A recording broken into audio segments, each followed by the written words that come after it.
Selamat datang di channel Yokosugi Cirebon. Saya doakan sehat selalu. Dukung channel kami dengan like, share, komen, dan klik tombol subscribe. Terima kasih.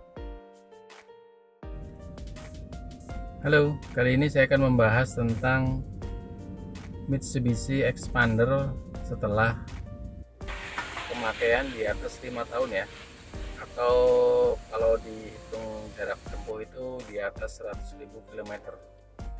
Ada beberapa poin yang sudah saya rangkum. Di antaranya adalah poin-poin besar dalam perawatan kendaraan Expander setelah 5 tahun ya.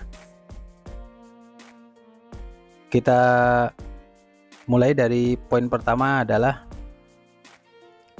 cek kondisi kampas rem ya, kondisi kampas rem. Baik itu kampas depan kita lihat dibongkar remnya.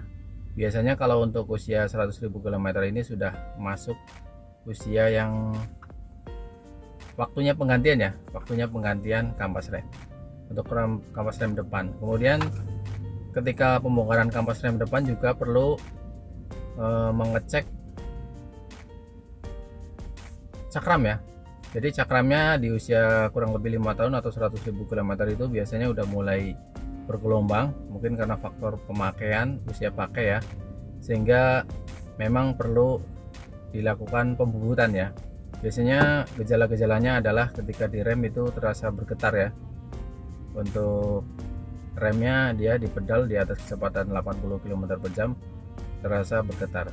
Solusinya adalah kita melakukan pembubutan cakram atau dilakukan penggantian dengan cakram yang baru ketika kondisi ketebalan disk cakramnya sudah limit ya, jadi harus diganti baru. Kemudian di samping itu juga kita setelah pembongkaran rem depan itu sekalian kita cek kondisi piston dan karet-karetnya apakah berkarat atau tidak. Kemudian kita beralih ke kondisi rem belakang ya. Untuk rem belakang kita bongkar di rentan usia 100.000 km itu atau 5 tahun. Biasanya kondisi tromol rem belakang itu udah mulai tipis ya. Sebaiknya kita lakukan penggantian ya untuk rem tromolnya. Kemudian kita cek juga kebocoran-kebocorannya, seal-sealnya kita cek semua. Untuk pengecekan rem itu termasuk perawatan besar ya di 100.000 km. Bersamaan dengan rem itu juga kita melakukan pengurasan minyak rem ya, dengan yang minyak rem baru. Kita kuras semua saluran hidrolik remnya dengan minyak rem yang baru.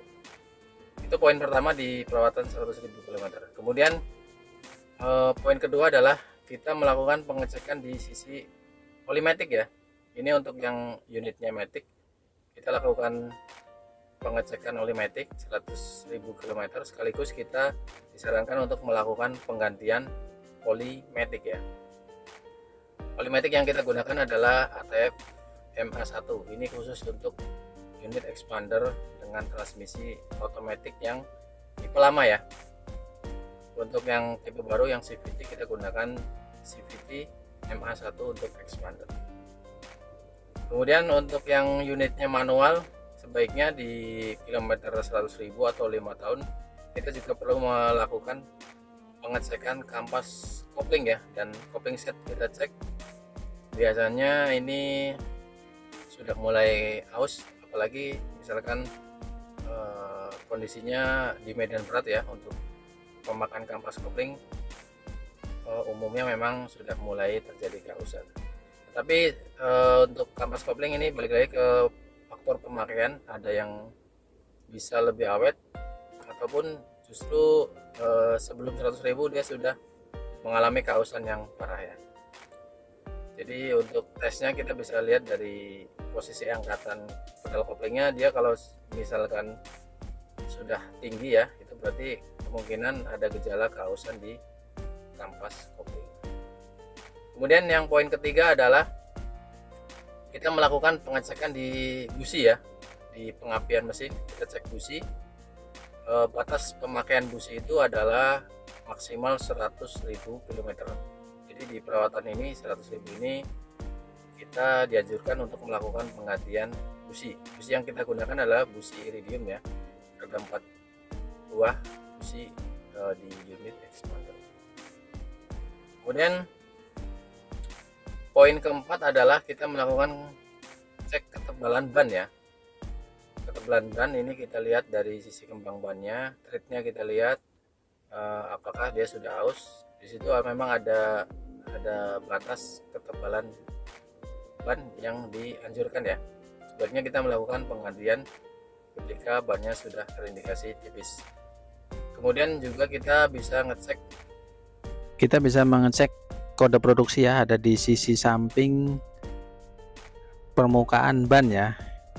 Kita lihat kode-kodenya, dia ada kode minggu dan tahun produksi ya. Bisa kita perhatikan kode-kodenya. Untuk usia di atas 5 tahun biasanya karet ban dia udah mulai keras ya. Jadi untuk ngegrip di aspalnya udah kurang bagus. Sebaiknya kita melakukan penggantian dengan yang baru, tentunya dengan kode produksi yang paling baru.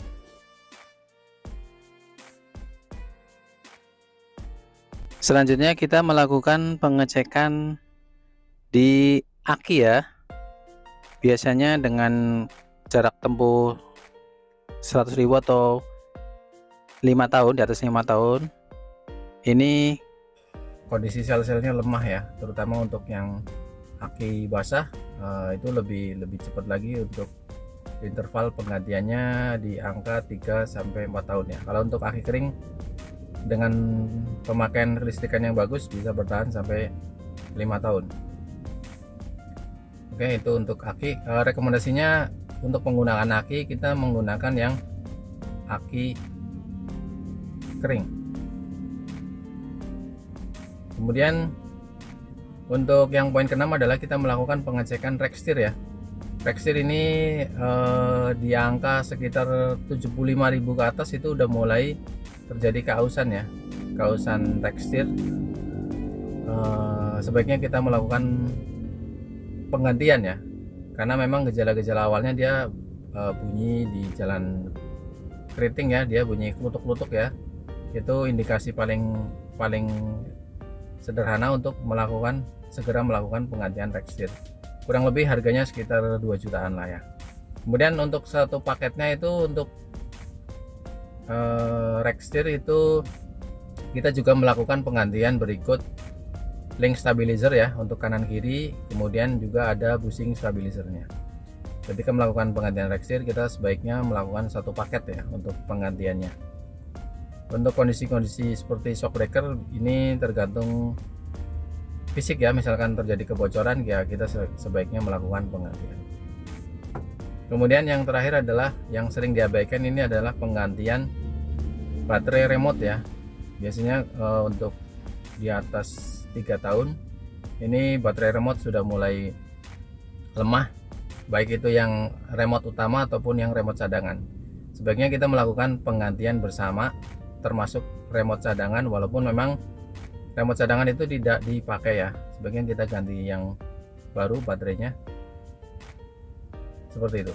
Untuk yang pemakaian normalnya sekitar 2-3 tahun dia sudah mulai muncul indikator baterai lemah ya di speedometer untuk yang unitnya sport dan ultimate. Oke, itu saja poin-poin yang utama yang bisa saya sampaikan di perawatan besar 100.000 km atau di atas 5 tahun.